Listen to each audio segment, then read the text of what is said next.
nè là ý có bị gì sao xếp xong tay có nè nó bỏ bị thâu nằm xếp sắp lúc về nó bỏ không lúc biển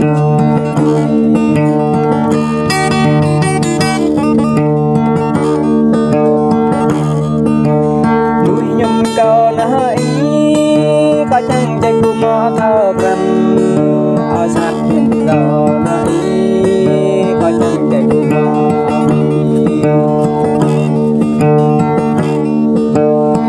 nhung cầu nó ý có từng để vô là ý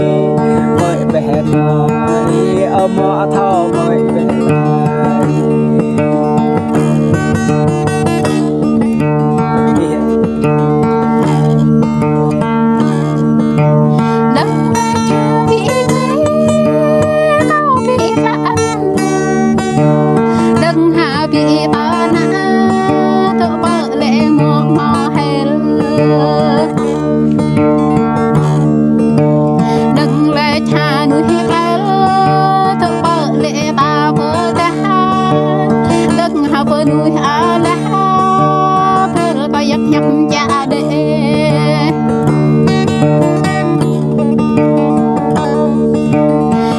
subscribe cho kênh Ghiền Mì Gõ để không bỏ lỡ những video